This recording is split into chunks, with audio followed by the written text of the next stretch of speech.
One of the things that I talked about as you went into the break, what if the Hilton used Pi? How would their world be different? Could we transform their world? Well, actually, we embarked upon a project, and we installed Pi. It was less than a day. We imported their historical data, and we created web services to get real-time data. And we're going to take a look at a few things. One of the things that we want to be able to do with our product is make it portable, to work where you work. So if you have a mobile device, you should be able to take your business and what's important to you with you. Most of you have that in your pocket now or on your lap, and you should be able to get to the data in real time as it happens. So let's go ahead and take a look at a couple things. So this is the Hilton Union Square, and we have a couple things that I want to show you, three actually. First, I want to go into the occupancy and take a look at some trends. I'm going to go into a one-day view. So what you're seeing here with the red line is Tower 1. What you're seeing with the blue line is the overall hotel occupancy. So our conference started here today. Some of you folks came in a little bit earlier. You can see it's trending upward from 1,200 to about 1,800. You also can see they're at about 92% occupancy. And the interesting thing, if you take a look at the temperature outside, it's actually quite cool.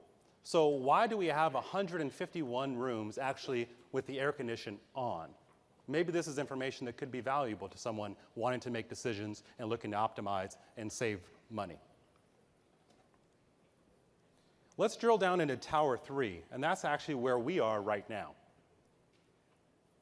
So here's a schematic and layout of the various areas that you could be. We're going to start with the Grand Ballroom. This is not the Grand Ballroom, but we're going to go there first. And as I load up the Grand Ballroom, I actually want to take a look at a monthly view. And when I go in, I see an interesting trend. Maybe you guys see it as well. I see that on the 9th of April, the temperature dropped all the way to 62 degrees and was there almost for a whole day. When we asked the facility manager what happened, they said someone manually must have came in and adjusted it down to 62. What if they had Pi running at that time? What if they had it connected to their building automation systems? What could they have done differently to try and save? And this is just one property. Take the 2,813 Hiltons around the world and scale it. The impact could be huge. We could transform their world with data. One more thing, let's actually go to the ballroom that we're in right now. We're in the Continental Ballroom. So as I load up this core site display, I now have it in a 8-hour view, and there's some interesting things. So at approximately 4:30, you see that the air temperature for this room started to kick in. The red line is the front of the room. The blue line, I believe, is the back of the room, because this is multiple rooms that we have here. So you can see when people started slowly showing up, the crew, the temperature started to adjust. You can see that when the speakers started showing up to do some of their dry runs and rehearsals, the front of the room actually was showing a little bit more temperature because more people was in the front.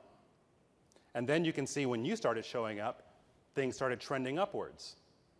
If I go to an hourly view, we just had a break.